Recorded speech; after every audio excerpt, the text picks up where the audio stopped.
Alrighty, welcome back to JL Percussion. Today's guide is going to be over the formality etude for this school year. Thing to note is the errata. There's a ton of errata on this etude, so make sure you check out the TMEA website to make sure you got all that squared away. There has been an update also to the errata, which I will mention when we get there. So let's start at the beginning. It is marked freely. Okay, so what you do with the tempo is up to you, but I would try to maintain a semblance of the rhythms that are written as much as you can. Okay, for example, in measure 1 and measure 2, you have half note rolls. In measure 3, you have a dotted quarter note roll. That roll should be shorter than the half note rolls you see before, right? And then the eighth notes should be slower than the triplets, the 16ths faster than the triplets. You get the idea, okay? So we got mezzo piano to start off. I start with a 3 mallet, 2 mallet here,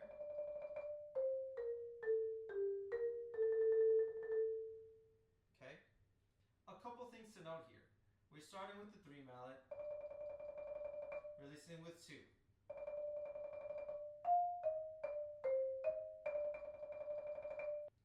And with this roll, we're starting with the left with the 2, releasing with the 3 to keep going.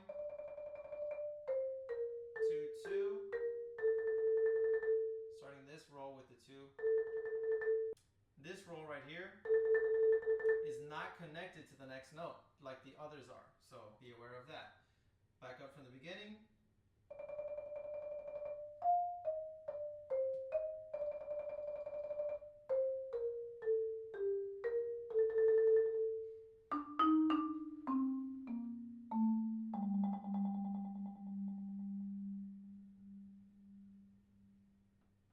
Hit that whole note roll at mezzo piano, and then we fade to niente, which is nothing.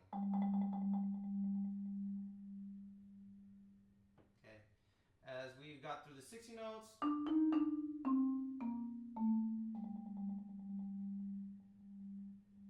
okay, we decrescendo those 8 notes afterwards. All right, good. So tempo is up to you there. You can play with the triplets. Slow them down. I bring up a little bit here to really accentuate that crescendo. All right. Then we jump into the next section at 104, which is the tempo I recommend that you go for contrast later in the etude. Mezzo piano start.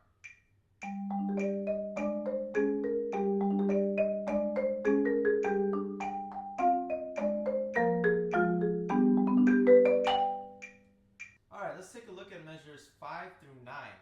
This passage includes some quick double laterals with the 60-note triplet figures. Try to stay loose so each of those notes speaks at the same volume. Okay, you don't want one note to be heard more than the others. You want it to be the same.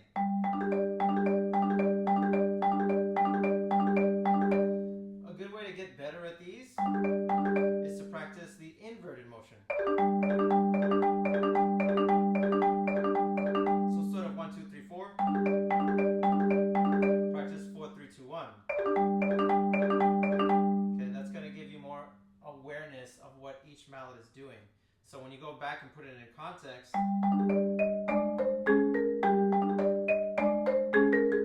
it's going to feel a lot better. All right. In measure 5 through 6, I choose to use the 4 mallet in the second and third beats to play the melody, and switch to the 3 mallet for the rest of the bar.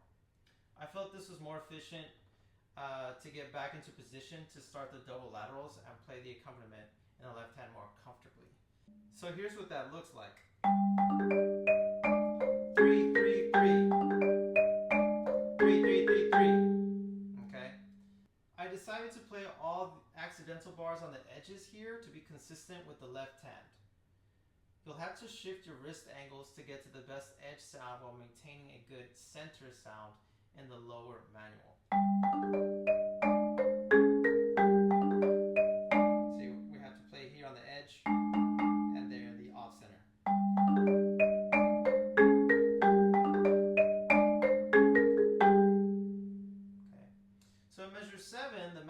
carried mostly by the 4 mallet, but I switch it to the 3 mallet in measure 8. In measure 8, the last note is with the 4 mallet to set up the chord on the next downbeat.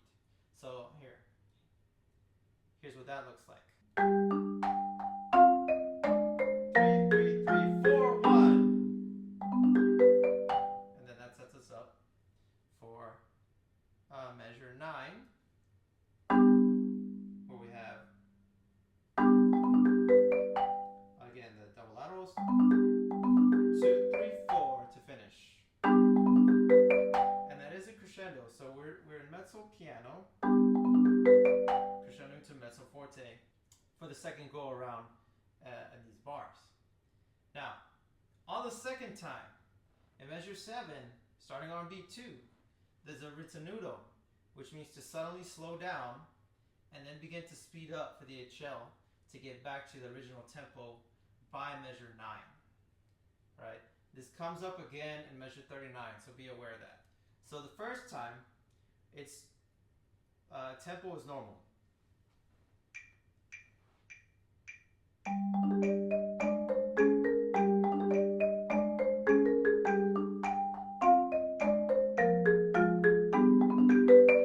Okay. The second time, you start the same way.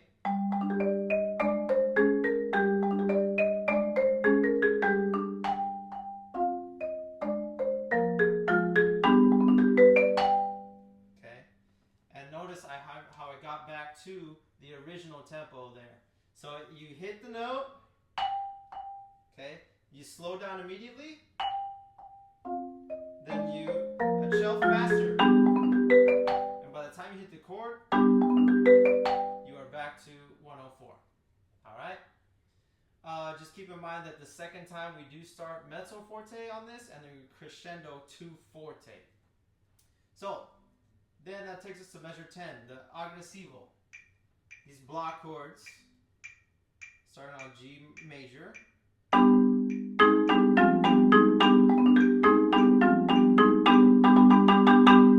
Okay. This section is huge, okay?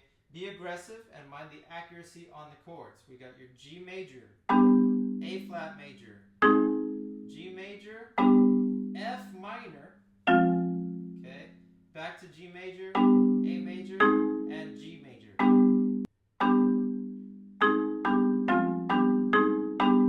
With our double laterals here.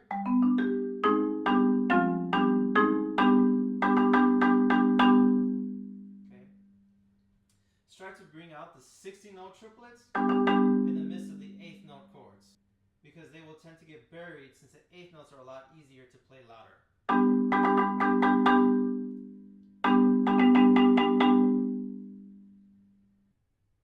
Okay, so your left hand wrist position will have to rapidly shift by turning in and out to play the proper beating spots. Back to the aggressivo.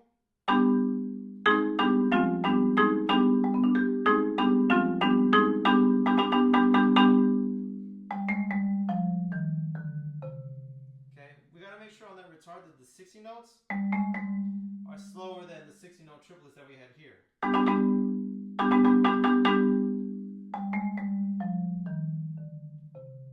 Okay, let's get into this next chunk. I like to take this at 152 on the top side of the required tempo. And the sticking I'm using is your triple laterals. 1, 2, 3, 4, 3, 2, 1. I'm most comfortable that way because it makes sense to me to get to the chords like that. There are alternate stickings out there that make it maybe feel a little bit more open, but in my opinion, it's more awkward to switch between the chords. So I'll just stick with this, making sure that I'm playing on the very edges when I get to it. Okay. Now look at measure 16. What's written on the page is this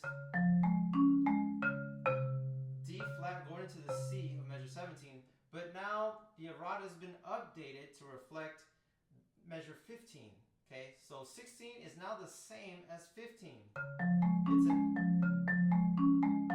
It's an F now. Okay, so don't let that throw you off. So here's measure 13 with the met.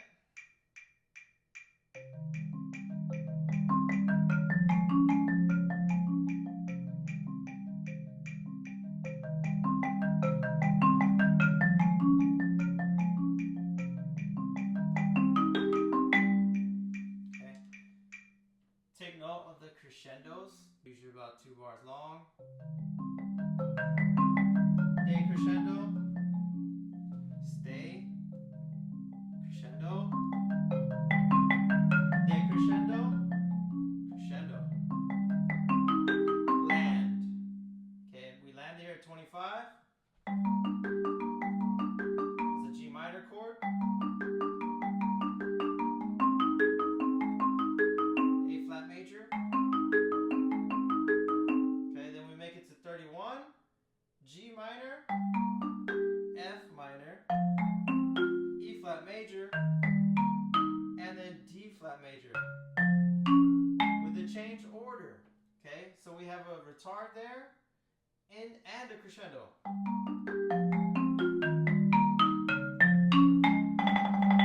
And we land big forte on that G. Okay, so let's get into that whole section here.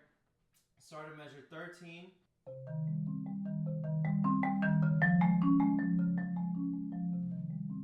Stay here. Crescendo.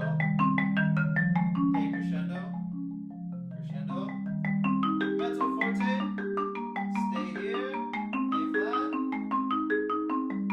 Crescendos. Retard. Order.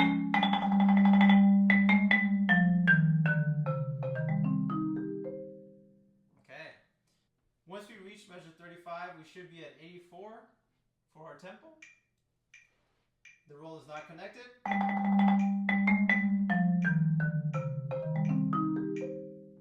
Okay, and we go through a series of dynamic changes. Forte, decrescendo, land at mezzo forte, and once we hit this C, here we start the decrescendo to mezzo piano. Okay, so forte, decrescendo, mezzo forte, mezzo piano here. Okay, this brings us to measure 37, which is just like the opening statement of measures 5 through 9, but it's in a different key. Now we're based in C instead of G. Please follow the same sticking recommendations that we have there. It is slower now, 84. And the first time we do this, it is mezzo forte.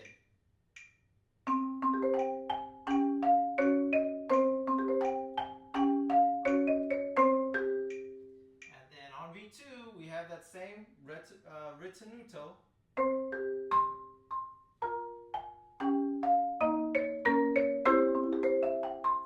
However, the first time we did this, we went to our original tempo that we started. We went from 104, ritenuto, back to 104. However, now we're starting at 84, and the ecell that we're getting into is to 104 to get us ready for the next part. Okay, so this is a more drastic change. So let's get started and see if we can land at 104.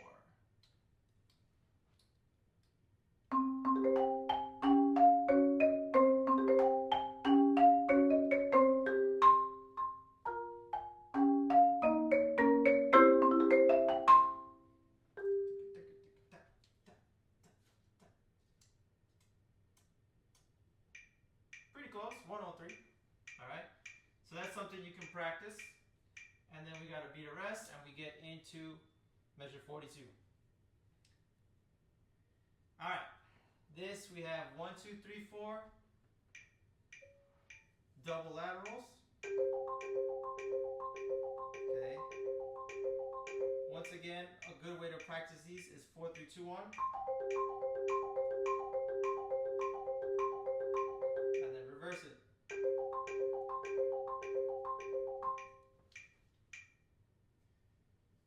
So what I did is I went with the edges here on everything, edges the whole time.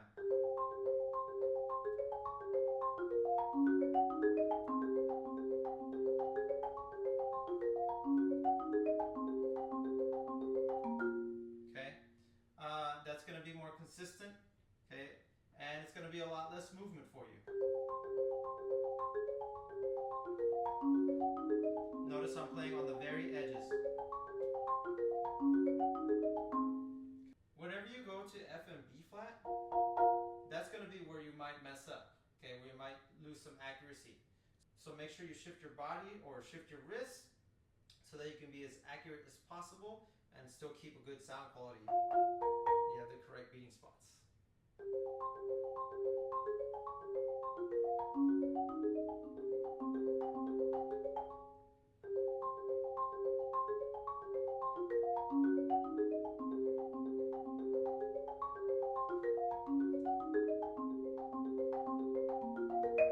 Now, this transition here, I changed the sticking that you normally would have. You would think, okay, now that we're switching over from the B flat F is still 1 and 2, and then this F and B flat, you might be tempted to do it 4-3. Okay, that is a lot of work. It could create some accuracy issues as well, because now you have 4 notes on the same hand.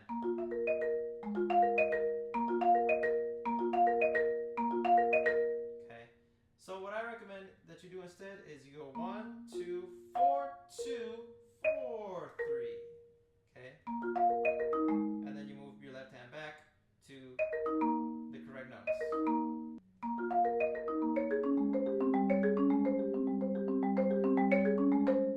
So we got 4, 3, 2, 1 after the transition.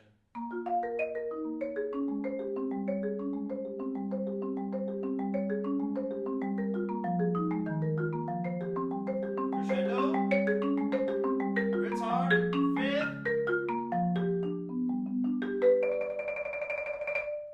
Okay, so we got those fifths right there that come out of nowhere because we've been doing fourths the whole time.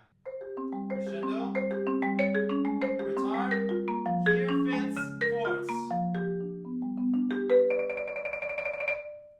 Okay, and we get to the 2-4 at 52 in our G major, decrescendo, and then crescendo. Then we go back. These pickups should be at 84. So I do 2, 3, 2, 3, 2, 3, 3. Right, to get us into the DS at 37, which is forte at this point. Also to note, the first note is where it's written, but then the next one and the rest of the piece is an octave below where it's written. So even though the second note and the first and second note are both middle C, it's actually bass clef C. C3.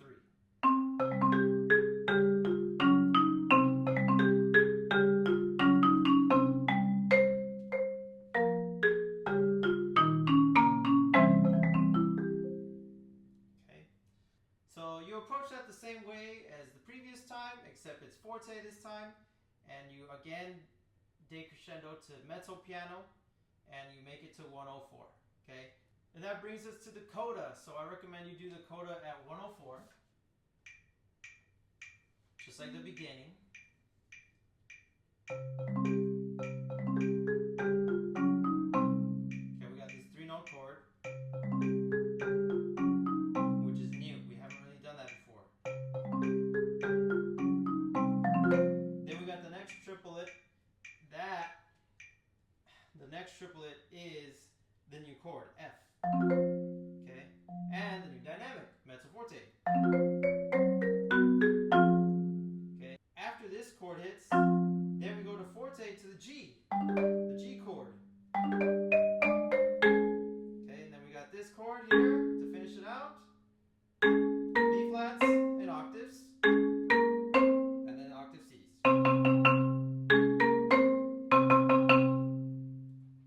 So if we put that together with the met, here's what we got.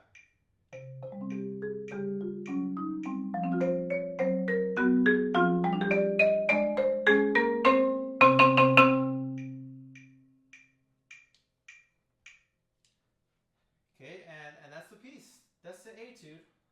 If you have any questions, feel free to leave a comment. This isn't actually as difficult as it looks. I know there's a lot of changes to the errata and weird tempo changes, but I settled on only practicing the 3 different tempos. if there was a range that hit 104, I was playing 104. There's a range that said 84 through 88, I'm hitting it at 84. So there's 20 clicks of difference there. And then the measure 13 section, the eighth notes, the chords, that's at 152. So be as precise as you can with those tempo changes, all right? Practice with the metronome, practice without it, okay? Try it with having the met on at 84, then stopping it, and then doing the HL, checking yourself to see if you landed at 104. I think that's gonna build more consistency in your tempos. Take special care to look at the TMEA errata. There's a lot. So yeah, that's the Etude. Thank you for watching this video. Stay tuned for more videos to come, and good luck on your auditions.